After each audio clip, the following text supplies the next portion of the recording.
Check, repeat. और वह चट्टान मसीह था। यीशु चट्टान कैसे बताते जी? वो चट्टान, दानियल 32:4। वह चट्टान है जी, उसने उसे चट्टान ओके। ये आया एक वचन, और ये आया डिटोनॉमी चैप्टर 32 का 4, डिटोनॉमी चैप्टर 32 का 13। उसने उस चट्टान में से मधु और चकमक की चट्टान में से तेल चुसाया। 32 का 15। यस, अपने उधार बोल चट्टान को तुच्छ जाना। 32 का 18। जिस चट्टान से तू उत्पन्न हुआ उसको तू भूल गया। 32 का 18। ओके, रिपीट है। इसका मतलब है कि चट्टान की बात है। 32 का 31 पढ़िए जी। क्योंकि जैसी हमारी चट्टान है वैसी उनकी चट्टान नहीं है। बात किसकी हो रही है? ये चट्टान अचानक कहां से? ये लास्ट से थोड़ा सुन लीजिए। ये चट्टान यहां पर क्या कर रहा है, और ये चट्टान कौन है? ये चट्टान यीशु है। यशायाह 51 का 1 जी। हे धर्म पर चलने वालों, हे यहोवा के ढूंढने वालों, कान लगाकर मेरी सुनो। जिस चट्टान में से तुम खोदे गए और जिस खानी में से तुम निकाले गए उस पर ध्यान करो। मेरा क्वेश्चन ये है कि यशायाह किसको चट्टान कह रहा है? जो सवाल उठाते हैं ना कि यीशु गॉड कैसे हो सकता है, फिर ये सब क्या है? एक तरफ आपको पुरुष दिखता है, एक तरफ आपको दूध दिखता है, अब यहां पे आ गया चट्टान। कैसे पॉसिबल है? ये कैसे हो सकता है कि उस चट्टान में से तुम निकाले गए? ये चट्टान कौन है? ये चट्टान यीशु है। आइए इसको पहला पढ़ते हैं। यस बेटा, निर्गमन 17 का 6। देख, मैं तेरे आगे चलकर होरे पहाड़ की एक चट्टान पर खड़ा रहूंगा और तू उस चट्टान पर मारना, तब उसमें से पानी निकलेगा जिससे ये लोग पिए। ओके, किस किस को ये फोटो याद है और किस किस को ये दृश्य याद है और किस किस को पता है कि ऐसा कोई घटना घटा था? ऑफ कोर्स ये घटा था। राइट पास्टर्स, राइट सर, ये घटा था। पीछे ये घटा था। ऐसा हादसा हुआ था। हादसा क्यों बोलूंगा, ये वाकया हुआ था।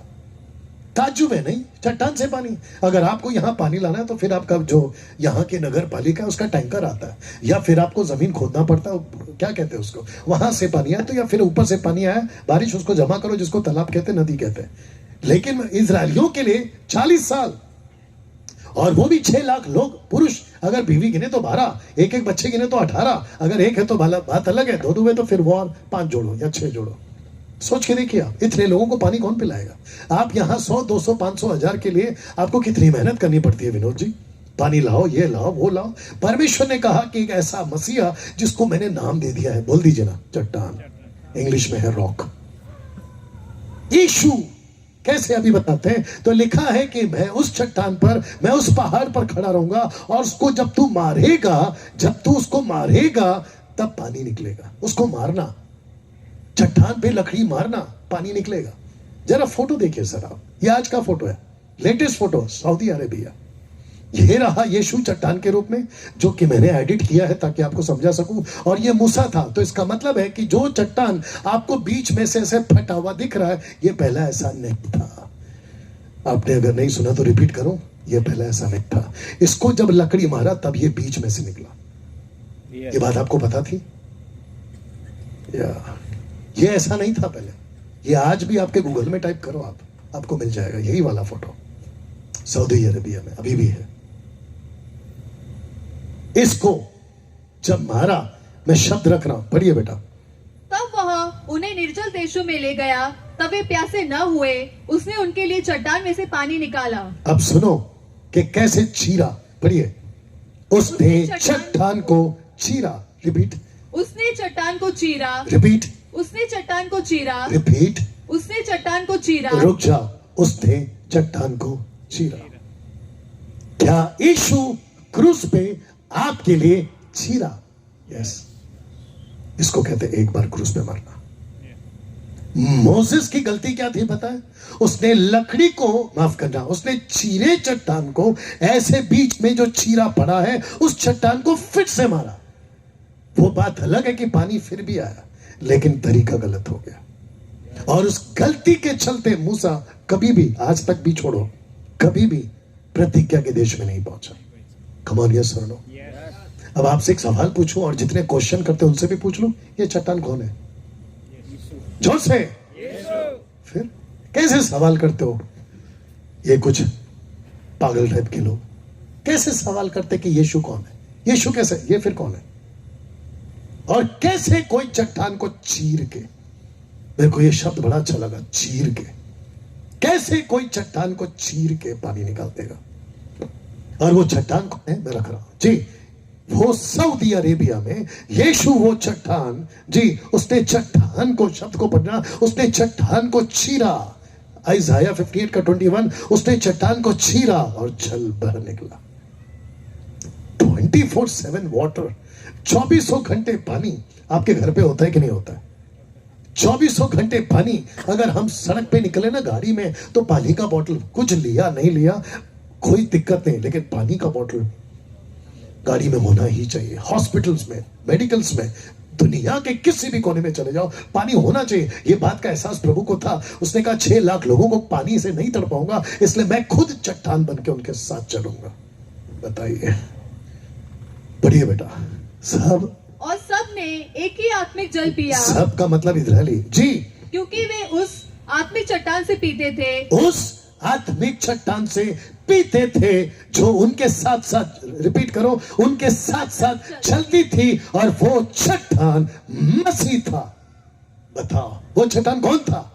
मसीह था। कैसे सवाल कर सकते हो कि यीशु गॉड है? कहां लिखा है? बताओ, इतने सारे प्रूफ है, वो भी 5 बता पा रहा हूं आज। कैसे लग रहा है? मैंने पूछा कैसे लग रहा है? आपको यीशु पे गर्व है? यस। मेरे को बड़ा है, इसलिए आदमी यहां खड़ा है। किसी के भी सामने, इस यूनिवर्स के कोई भी तुर्रम खान हो, उसके सामने खड़े होकर बोलने की ताकत रखो, यस यीशु खुदा है। बताओ, यीशु गॉड है। अगर सीखना है तो बैठो, सिखाने के लिए नहीं, सीखने के लिए बैठो, क्योंकि सिखाने वाले 50 आएंगे जाएंगे। सीखना है तो बैठो आगे। मैं तो यही कहता हूं कितने लोगों को, राइट, आप लोग मुझे देखते हैं, मैं कितने लोगों को कहता हूं, कुछ लोग कहते हैं हम डैनियल राज से डिबेट करेंगे। बेटा, डिबेट की बात छोड़ दे। जो जिसको 17 पता है, तू उसको 16 कैसे सिखा सकता है? जिसको 18 पता है, आगे बोल दो, तू उसको 17 कैसे सिखा सकता है? डैनियल भाई, आप यहां पे घमंडी दिखते हो। अगर मेरे को परमेश्वर का ज्ञान है, और अगर मेरे को उसका ज्ञान अगर तेरे पास में नहीं है, मेरे पास में, और अगर मैं उस ज्ञान का घमंड करता हूं तो मैं 50 बार और करूंगा, जा क्या करता कर ले।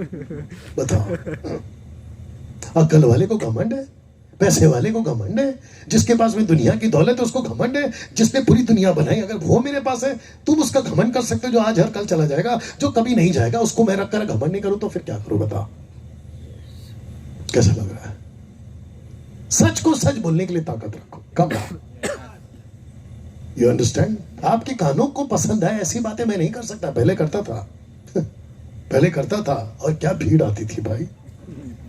पहले करता था। पौलुस भी तो यही कहता है, कानों के खुजले वाले संदेश हमारे पास नहीं है। ये चट्टान मसीह है, और इसी चट्टान वाले ने क्या कहा, सुनिए जी। परंतु जो कोई उस जल में से पिएगा जो मैं उसे दूंगा, फिर वह अनंत काल तक प्यासा न होगा। क्योंकि चट्टान का पानी पी के जंगल में मर गए, लेकिन जो यीशु पानी देगा और आपको वो कभी यहां तो जिएगा, मरेगा, वो बात अलग है, लेकिन अनंत काल के लिए कभी नहीं मरेगा, इसका वादा करता है। अनंत काल के लिए सोता बन जाए। मैं बस थोड़ी देर में खत्म कर रहा हूं, आपको नहीं बात को। Are you ready for the next one? एक ऐसा शख्स, एक ऐसा व्यक्ति जिसका नाम है डैनियल, बाइबल वाला, वो कहता है टोटल 6 किंगडम्स है। कितने? 6 किंगडम्स है, और 6 किंगडम में 4 जा चुके, 2 आना बाकी है। अभी भी बता रहा हूं आपको, 4 जा चुके हैं। बेबीलोनियन जा चुका है, मीडो पर्जा जा चुका है, ग्रीस जा चुका है, रोम जा चुका है। इसका मतलब है जो घटनाएं डैनियल की किताब में चैप्टर 2, चैप्टर 8, चैप्टर 9 जिसमें लिखा था, ये 6 किंगडम की बातें जा चुकी है। लेकिन अभी जो बाकी है वो सिर्फ 2 किंगडम बाकी है। एक है एंटी क्राइस्ट का किंगडम, और दूसरा है second coming of Jesus Christ का किंगडम। ये 2 बाकी है। और जब वो 6th किंगडम को कहता है तो क्या कहता है? पढ़िए जी। जैसा तूने देखा, रिपीट, जैसा तूने देखा, जैसा तूने देखा, जी आगे। कि एक पत्थर किसी के हाथ के, एक सेकंड, क्या लिखा है? जोर से, कि पत्थर, एक पत्थर। जितने फेसबुक पर है, जितने फेसबुक पर है, आप भी सुनिए, और जो रिकॉर्डेड वीडियो वो भी देखें। एक पत्थर किसी के हाथ के बिना खोदे, और तुम जैसे लोग जो second largest population of the world, question क्या उठाते हो कि मरियम को पेट में बच्चा आया कैसे? यही तो लिखा है कि किसी के हाथ के बिना खोदे। मरियम के पेट में बच्चा आया कैसे? बिना कोई शारीरिक संबंध के। बताओ, जब परमेश्वर मट्टी से, गजब का सवाल करते नहीं है लोग, कैसे आ सकता है? जब परमेश्वर तेरे को मट्टी से बना सकता है, वही परमेश्वर मरियम के पेट में बच्चा नहीं डाल सकता है? उसके लिए कोई भी चीज इम्पॉसिबल वाली चीज तो है ही नहीं। कम ऑन सिस्टर्स, यस और नो? और ये सवाल कर सकते हैं ऐसे कैसे?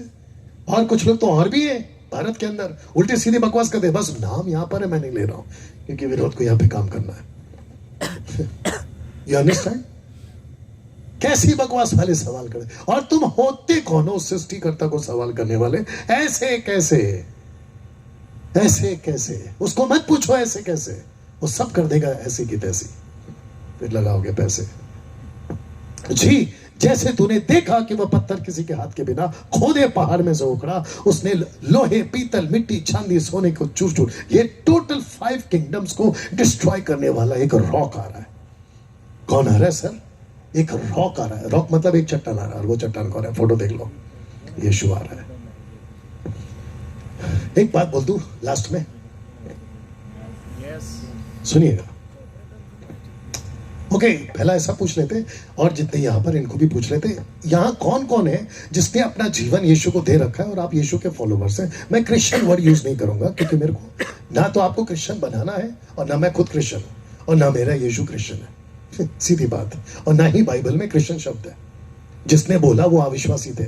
आपके बाइबल में जीसस ने कभी भी क्रिश्चियनिटी को प्रमोट नहीं किया, जीसस ने किंगडम को प्रमोट किया है। यस और नो? तो मैं फिर पूछूंगा यहाँ कौन कौन है जो यीशु को मानते हैं? सब है? ओके, शुक्रिया, हाथ उठाने के लिए शुक्रिया।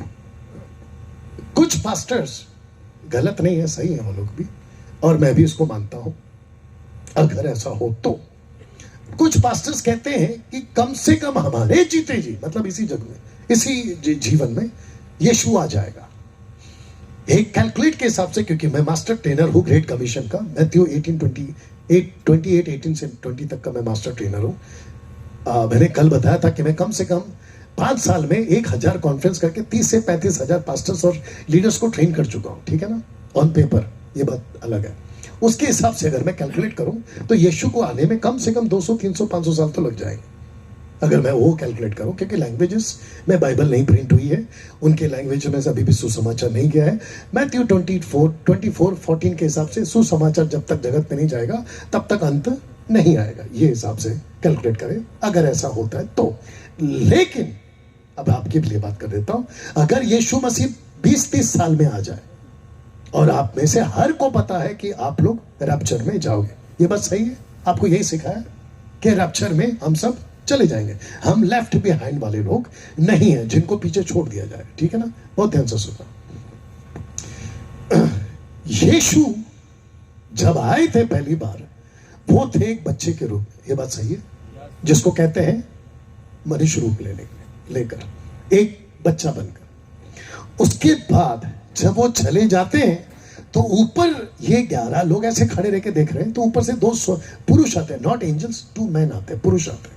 कहते हैं कि ऊपर क्यों देख रहे हो? जैसा वो गया है, आगे बोल दीजिए, वो वैसे ही आएगा।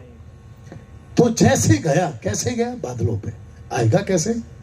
बादलों पे। तो ध्यान से सुनना, मैं बैठा हूं, खड़ा हूं आपके लिए जवाब देने के लिए। अगर गलत हो गया तो वो आपके लिए बादलों पे आएगा या इजरायलियों के लिए आएगा?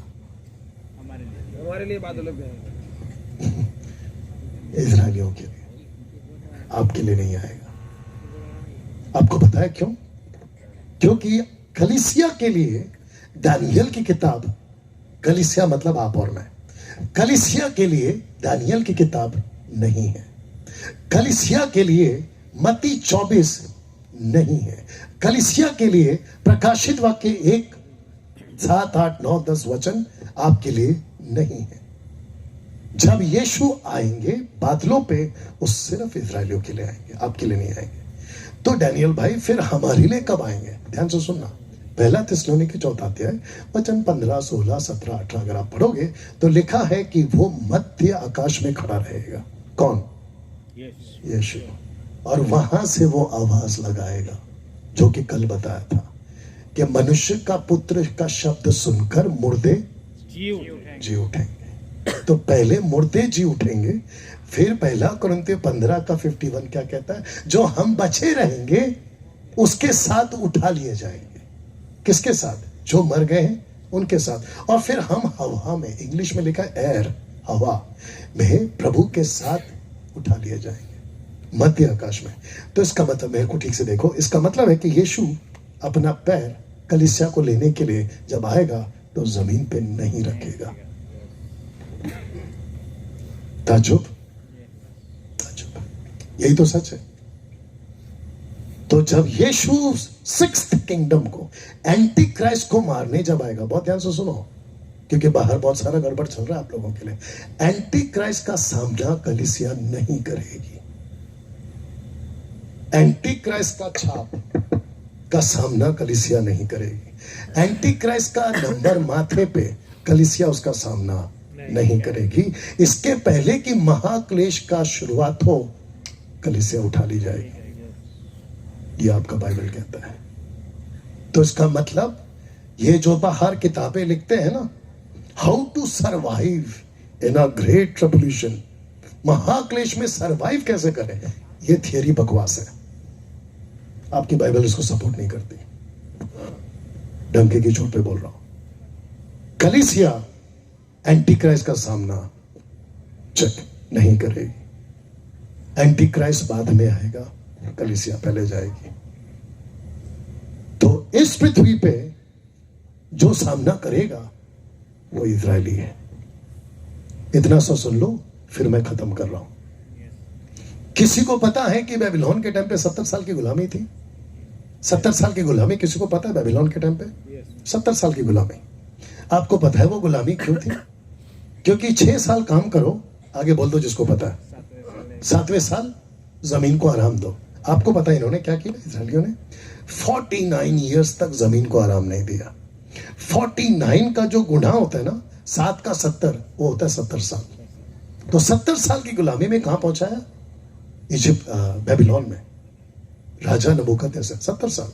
सोच के देखिए, अगर जमीन को आराम नहीं दिया तो 70 साल की गुलामी। डैनियल चैप्टर 9:24 क्या कहता है पता है? तुम लोगों के लिए 70 सप्ताह दिए गए। कितने?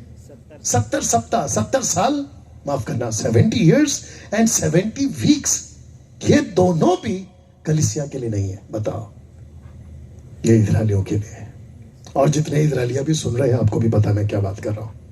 तो जिसने जमीन को इज्जत नहीं करी 70 साल, जिसने बेटे को तिरस्कार किया यहूदियों ने, एंटी क्राइस्ट का 7 साल का सामना करेंगे। तो ये जो डराते हैं ना, एंटी क्राइस्ट आएगा, दरवाजा खटखटाएगा, उसके सिपाही आएंगे, आपके बच्चे को लेकर जाएंगे, तुमको पीटेंगे, मारेंगे। कलीसिया के लिए नहीं बोला है, इजरायलियों के लिए बोला है। जाके पढ़ो मत्ती 24 को। लेकिन आजकल डराते क्या है पास्टर लोग? एंटी क्राइस्ट आ रहा है, कलीसिया जग। अरे पागल, कलीसिया पृथ्वी पे है ही नहीं, तो हमको डरा क्यों रहा है? यही तो पौलुस कहता है कि परमेश्वर ने हमको क्रोध के लिए नहीं रखा है, बल्कि अपनी महिमा के लिए रखा है। अगर आप लोग ये बात को सीखोगे तो ये इन लोगों की बकवास की टीचिंग में नहीं फंसोगे। कैसा लग रहा है अभी तक? तो जो रॉक है ना, वो कलीसिया को नहीं मारेगा, वो एंटी क्राइस्ट के किंगडम को मारेगा। सब खड़े हो जाएं। Thank you Jesus.